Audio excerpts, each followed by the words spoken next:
네, 정치권을 키워드로 시원하게 풀어보는 김종래 정치 내시경 시간입니다. 네, 김종래 충남대 초빙 교수와 함께합니다. 안녕하십니까? 안녕하세요. 네. 교수님, 저희 이제 배경에 네. 광화문 광장에 나온 이제 촛불, 네. 촛불들인데 이 촛불들이 저희들 예상하기로는 이제 대선은 좀 빨리 치러질 것 같고 네. 그 조기 대선에 영향을 안 미칠 수가 없겠죠. 엄청나게 네. 미치겠죠. 우선 뭐 지금 이제 아마도 저것도 정치권도 촛불 때문에 그렇다고 보는데 네. 아까 TV조선이 보도도 했습니다마는 비박에서 친박의 사람들을 적시를 해서 예. 8명 최경환, 홍문종, 뭐 김진태 등등 8명 나가라고까지 아주 적시했고 또 친박에서는 김무성, 유승민 했고 또 방금 오늘에는 이재명 최근에 뜨고 있는 분이죠. 네. 성남시장이 한 방송사 인터뷰에서 반문재인 연대를 갖자.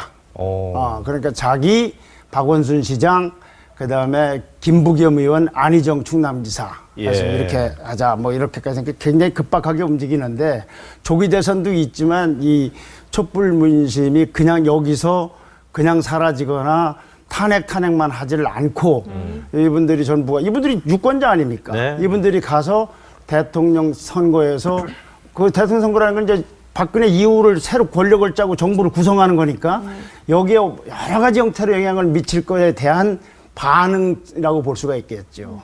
네. 그래서 저는 지금 촛불 집회를 말하자면 여러 뭐 훌륭하신 분들이 학문적으로 또는 뭐 여러 가지 다른 쪽으로 다 조명을 하셨지만은 예. 대통령 선거라는 관점으로만 보면 이분들이 나와서 결국은 투표로서도 이제 행동을 할 텐데 그 한마디로 보면 이렇게 정리할 수가 있을 것 같아요. 객석에 있던 우리 유권자들이 이제 무대 위로 올라왔다는 거죠. 그냥 뭐 위에 있는 분이 말씀하시면 네 알았다든지 나는 뭐라고 말할 틈도 없이 그냥 돌아가서 찍은 다음에는 후회하고 뭐 속된 말로 이놈의 손이 어쩌고 한다든가 여러 가지 하는데 지금은 주자들마다 정당마다 우리 요구는 이러니까 어디에 맞출래라고 하는 만큼 이렇게 촛불 유권자가 대선판을 바꿀 것이다. 또 하나는 이와 같은 것이 무슨 어느 주자를 택하느냐는 것뿐만 아니라 선거 운동 방식이나 기타 여러 가지의 큰 바람을 몰고 오지 않을까 이렇게 생각을 합니다. 네. 이런 걸 극명하게 보여주고 있는 것이 중앙일보의 오늘 강찬호 논설위원이 쓴 칼럼인데 저는 이재명 성남시장을 본 적도 없고 그분 노선에 대해서 크게 무슨 뭐 동조하는 것도 아닙니다. 그러나 이재명 현상이 확실히 최근에 떴는데 눈여겨봐야 할 이유에 대해서 이렇게 설명을 하고 있어요. 문재인 캠프에서는 이재명 성남시장이 뜨니까 민주당 파이가 늘어날 것 같다라고 얘기하고 있지만 이 강 논설위원 말에 의하면 꿈이나 깨라고 얘기를 하면서 그 대목에 한 여론조사 업체는 대표는 영남 청장년층의 30%가 이재명으로 넘어왔다고 했다. 야당 쪽인 문제가 아니라는 거죠. 그렇다면 이재명은 문재인이나 민주당의 확장이 아니라 여야를 포괄한 기성정치권 전반의 신물난 민심의 표출이다. 그 생각이 위험하든 포퓰리즘이든 과격하든 간에 대선이 기득권 대 반기득권 구도로 치러질 가능성이 좀 커지고 있다는 예측도 가능하다. 다음 보시죠. 네. 박근혜 시대를 거쳐오면서 국민은 보수 진보의 낡은 이념틀이 좌우 기득권층의 이속만 챙기는 기만극임을 절절히 깨달았다. 그러니까 여기서 이야기하는 건 보수만이 아니라 보수 진보의 이런 얘기를 하고 있는 겁니다. 그는 이재명 시장은 위험한 포퓰리스트이니 대통령으로 뽑으면 안 된다고 주장할 수도 있다. 아마 이런 분도 많을 겁니다. 그러나 그를 제거해도 제2, 제3의 이재명은 계속해서 나타날 것이다. 이런 것이 아마 촛불 집회를 보고서 나하고 동의를 하든 안 하든 저런 현상이 있구나라는 거를 많은 사람들은 느끼지 않았을까. 예. 그래서 좋으냐 나쁘냐 옳으냐 그러냐는 건 다음 문제고 현상적으로 이렇지 않을까 싶어요. 그래서 이런 걸 먼저 말씀드리고 다음 얘기를 진행하는 게 어떨까 싶습니다. 네. 지금까지 7차 촛불 집회가 있었고 6차 때는 232만까지 모였었죠. 이렇게 많이 모일 수 있었던 거 힘을 발휘하게 된 데는 SNS가 중요 역할을 하지 않았나 싶습니다. 그렇죠. 이제 좀 부담스러운 말씀입니다만 아날로그 시대와 디지털 시대가 있으면 디지털 시대에 지금까지 초연결 사회라고 해서 서로 네트워크를 하고 있지 않습니까? 그게 상징이 SNS 아닙니까? 또 SNS를 뒷받침할 수 있는 무기 중에 하나는 스마트폰이죠. 이런 것들이 아주 엄청나게 위력을 발휘하고 있다. 그리고 또 하나 여기다 덧붙인다면 지하철. 예. 그러니까 가령 여기 100만 명이 모이는데 가령 차를 타고 온다면 아마 서울시 면적만큼 차가 주차장이 필요할지는 몰라요. 그런데 지하철을 이용하고 SNS에서 그냥 거의 뭐 빛의 속도로 서로 전파를 하고 있기 때문에 그래서 거기서 굉장히 많은 이제 촛불 집회에 참여하는 분들이 서로 간에 자기 행동을 하기가 굉장히 쉬워지고 편해졌다. 정보도 그렇고 소문도 그렇고 마구마구 그냥 거의 빛의 속도로 전파가 되고 있다. 예. 이것이 그리고 이런 데 따라서 이제부터는 대통령 선거 운동도 뭐 청중도를 대전역에다 집합시켜 놓고 무슨 각 이익단체 모아놓고 뭐 가서 이렇게 득표 운동하는 식의 이런 이삭 줍는 농경 시대의 그 아날로그 시대의 선거 운동으로는 절대 불가능한 시절이 왔다. 매스. 대량 생산이 가능한 한순간에 훅 갈 수도 있는 거죠. 예. 때문에 그런 시절이 왔다는 게 우선 말씀드리고 싶습니다. 네. 말씀 주신 것처럼 네. 이 광장에 모인 이분들 있지 않습니까? 네. 이분들이 누군가에게서 동원된 사람들이 아니잖아요. 네. 그렇죠. 그러니까 이게 언론 보도를 보니까 박근혜 대통령이 한 일이 이건 도저히 용납이 안 돼. 그래서 그냥 자발적으로 소위 말해서 쿨하게 나온 겁니다. 안 되겠다고 외치려고. 그렇죠.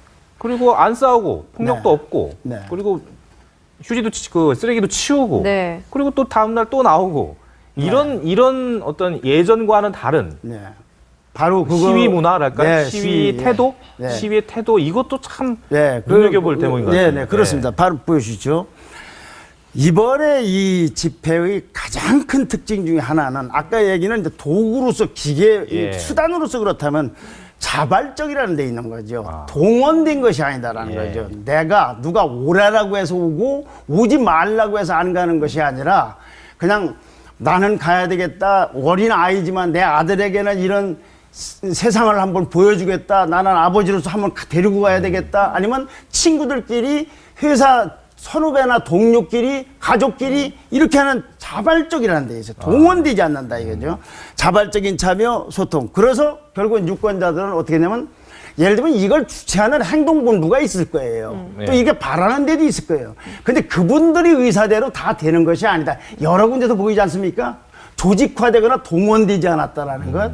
그래서 결국은 이분들은 드디어 이제 듣고만 있고 예 알았습니다 하는 유권자들로부터 드디어 행동하는 유권자로 나선 거죠. 이 행동이라는 말은 조금 시청자분에 따라서는 거북하게 느낄지 모르겠습니다. 왜냐하면 퇴진 행동이라든가 뭐 이렇게 하지만 그런데 이건 제 말씀은 그런 것이 아니라 저 훌륭하고 높으신 분들이 얘기만 듣고 내 생각하고 달라도 그냥 그러려니 하고 넘어가는 것이 아니라 아니야 나는 이렇게는 못하겠어 라고 하는 것이 공통분모는 박근혜 정부에 대한 불신과 박근혜 대통령은 탄핵돼야 된다는 것까지가 공통점으로 보인 거죠. 네. 네. 자발적인 게 굉장히 중요합니다. 네. 이 촛불 집회에 참가한 행동하는 유권자, 이들이 원하는 세상, 이들이 말하고 싶은 메시지는 뭐라고 보십니까? 보여주시죠. 네. 그럼 바로 그렇습니다. 이제 이렇게 자발적인 것도 이제 참여의 문제지만, 자, 이분들이 얘기를 한없이 많지만 압축적으로 얘기하면 기득권과 반칙을 혐오하는 거 아닌가. 여기다가 나오면 부패라든가 패권이라든가 심지어 비선조직이라든가 이 비선조직 말씀입니다. 대통령에게 최준실 같은 비선조직만 있는 게 아니에요. 네. 우리나라 대권주자들 보면은 또는 기업의 오너들 보면 다 정식 말고 비선조직 없는 사람은 자신 있게 한번 저하고 얘기를 했으면 좋겠어요. 예. 이렇게 많이 있는데 이것이 기득권이나 반칙이나 무슨 부패나 하면은 가령 보수 세력이라든가 여당만 생각하는 것 같지만 그게 아니고 여야든 진보든 보수든 심지어 촛불까지도 불문하고 있다. 이런 걸 상징적으로 보여주는 것이 바로 시민의회 얘기입니다. 오늘 신문 좀 보여주시죠.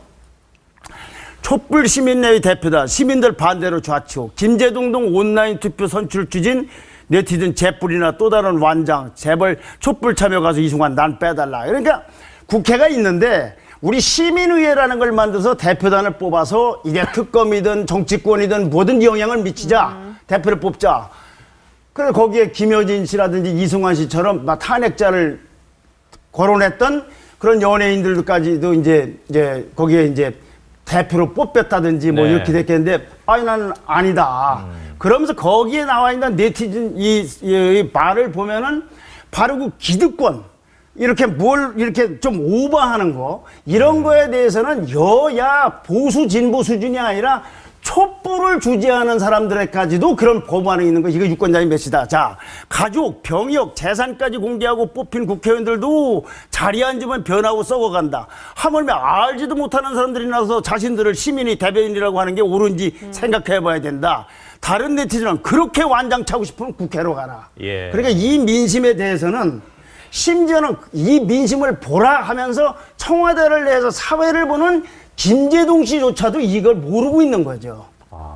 그런 것들이 거기에 모여있는 분들의 생각인가. 누구도 하나로 조직화할 수 없는. 예. 교수님, 그러면 이런 분들이면 네. 그러니까 광장에 나와서 박근혜 대통령, 박 정권을 강하게 비판한다고 해서 무작정 동조하지도 않을 것 같아요. 그러니까 아까 중앙일보 칼럼도 그렇고 제가 말씀드리는 것이 여당과 무슨 보수 세력이라든가만 해당되는 것이 아니고 예. 기득권이나 반칙이나 패권이나 얼마 전에 야당 의원도 딸 갖고 문제돼 갖고 탈당도 하고 그랬지 않습니까? 그러니까 이런 부분들 이런 패권을 추구한다는 거는 여든 야든 심지어는 폴리테이너까지도 거부하는 그런 마음인 걸 서로가 알아야 되는 것이 아닌가. 예. 네. 네, 알겠습니다. 네 번째 키워드에 이어서 이제 다섯 번째 키워드도 그렇죠. 좀 네, 보도록 다섯 번째로 가는 하겠습니다. 거죠. 네. 예. 자, 보면은요, 지금 야권은 이 탄핵을 하면서 계속 좀 중심을 못 잡는 측면이 있지 않았습니까? 네. 탄핵 후에도 지금 여전하다, 이런 비판이 나오고 있습니다. 지금 이제 이 광장과 이 국회 말하자면 촛불과 여의도 사이에서 지금 이제 정치권은 오락가락하고 있는데 네. 구체적으로 야권이죠. 왜냐하면 새누리당은 아예 배척당하고 있으니까. 예? 그래서 정의치가 어디인가 하는 걸 우리가 좀 생각을 해봐야 돼. 그래서 오늘 저 중앙일보, 동아일보 칼럼을 하나 보시죠. 예. 김순덕 논설실장 칼럼인데 문재인이 촛불혁명을 망치고 있다. 이건 제 견해가 아니라 김순덕 논설실장의 견해입니다. 동아일보. 문재인은 어제 현 시국에 대한 성명서를 발표했다. 국민은 대통령 한 사람이 아니라 정권을 탄핵했다면서 촛불 민심이 요구하는 청산과 개혁을 위한 입법 과제를 선정하고 추진할 사회개혁기구 구성을 제안한다. 예. 사회개혁기구라는 점령군 대장 같은 발언을 한 것이다. 또 다음 문장 보시죠. 국회는 불과 사흘 전에 헌법 절차에 따라 대통령을 탄핵했고 헌법재판소의 탄핵 심판을 기다려하는 상황이다. 도대체 누구 마음대로 어떤 시민사회를 무슨 자격으로 입법에 참여시켜서 부역자를 색출, 청산, 몰수, 박탈, 개조하는 인민재판이라도 하겠는 말인가. 그러니까 이 부분은 상당히 그 시위 쪽으로, 광장 쪽으로 기울어진 문재인 대표에 대해서 이제 날카롭게 또는 매섭게 지적을 하고 있는 것이죠.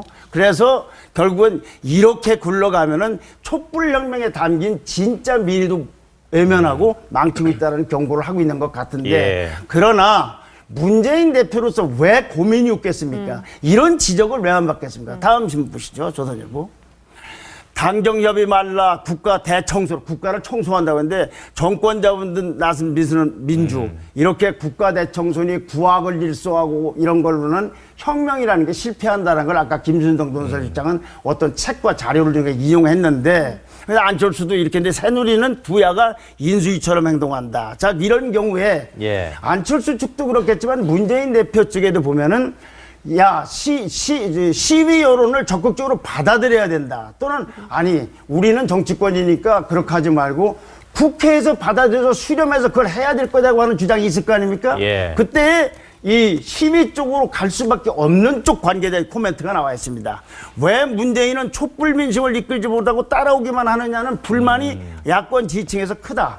오죽하면 답답하다고 고구마라고 했겠냐. 그러니까 문재인 대표도 이렇게 말을 하고 있지만 고민도 있을 거라는 것도 우리는 네. 인정해요. 그러나 일국을 이끌어가겠다는 소리를 공공연하게 하고 있는 제1야당의 대표 주자로서는 이런 부분에서 나는 어떤 입장이라는 걸 분명히 정해야지 거기서 예측 가능하고 다수가 이제 공조를 하는데 어느 날은 시위 쪽으로, 광장 쪽으로, 어느 날은 국회 쪽으로. 또 국회와 달라 당 따로 국회 따로 당 얘기 무슨 얘기하는 거 전혀 별개 얘기하고 이거는 좀 곤란하지 않는가. 예. 그래서 특히 지금 가장 중요한 인물이기 때문에 정말로 위치를 잘 잡아서 끌고 나가는 것이 민주당이 집권 여부를 떠나서 이 국가 혼란을 막는 데 좀 도움이 되지 않을까 하는 생각이 듭니다. 이번 촛불 집회를 보면은 젊은 세대들, 네. 10대를 포함해서 20, 30대들 많이 나오지 않았습니까? 그렇죠. 이분들 대선 시작하면 투표장으로도 가지 않겠습니까? 그게 이제 또 하나의 네. 변수입니다. 서울대학교 사회발전연구소가 큰 표본은 아닌다면 조사한 걸 보니까 촛불 집회에 참여한 사람들이 어느 촛불 집회인가는 45%가량이 2030 세대였다고 합니다. 그러니까 우리가 생각하는 거하고 또 다른 인력군인데, 예. 자, 보시죠. 왜 이 사람들이 이렇게 많이 나왔느냐. 사실은 저게 문화 행사라든가 아니면 무슨 패션 집회라든가 샤이가 노래할 경우에는 이보다 더 나와도 괜찮은 것이 우리가 알고 있는 젊은 층인데 왜 이렇게 절반 이상이 몇십만 명이 나와 있겠느냐. 아이들까지 데리고. 여기서는 2030뿐 아니라 40대도 좀 예. 포함시킨다고 할 경우에 이 사람들 생각에는 이제 정치적 무관심으로 될 일이 아니다. 이게 나라냐는 생각을 갖고 있지 않겠어요? 특히 정유라 문제 때문에 예. 아니 내가도 이렇게 이상한 사회에서 살아왔는데 우리 아기들 세대가 이렇게 된다면 그러니까 이 사람들이 이제 젊은 층이 옛날처럼 기권을 하지 않고 투표장으로 몰려가서 자기들 보이스를 내기 시작을 하면 예. 그러면 태풍이 눈이 되겠죠. 바로 이 점에서 대권 주자라는 분들이 좀 생각을 좀 해봐야 돼요. 지금 촛불 집회 전과 후를 따질 때 7번을 했는데 지지율이 거의 수직으로 상승하는 분은 딱 한 분입니다. 아까 말씀드린 그분이에요. 네. 제가 그분을 자꾸 하는 예. 것 같아서 그런데 다른 분들은 정체돼 있거나 네. 떨어졌어요. 예. 그렇게 매일 촛불 집회 가서 별의별 극단적인 발언까지 하는데 왜 올라가지 않겠습니까? 벌써 이들 세대가 볼 때에는 아하, 저 사람은 주장은 저렇게 하지만 내용 없이 이게 나라냐는 우리들이 문제를 풀어줄 수 없는 콘텐츠도 없고 자질도 없고 여의도 정치에 아류성 있는 정치인들이 아닌가, 주자들이 아닌가, 이런 생각 때문에 아무래도 예. 그렇게 지지율이 같이 노력했는데 어째 한 사람만 올라가겠어요. 네. 알겠습니다. 근데 이런 촛불 집회가 시간이 없으니까 더 간략하게 말씀드리면 이제 저번까지 얘기는 박근혜 대통령에 대한 견해가 한 통으로 모였는데 이제는 정말 주자들도 잘 보고 정당도 잘 보고 선택을 해야 되겠지만 덧붙여 그걸 하기 위해서는 우리나라 선거 때 되면 가장 망국적인 병이고 주자들마다 그걸 활용, 이용, 악용하는 게 뭐냐면 지역주의입니다. 이 지역주의를 젊은 세대들이 말하자면 없애버리거나 완화하면은 정말 촛불 집회는 혁명은 대선 프레임의 근본적인 변화를 가져오는 혁명으로 될 거가 아닐까 알겠습니다. 생각이 됩니다. 오늘 분석 정말 잘 들었습니다. 네, 고맙습니다. 감사합니다.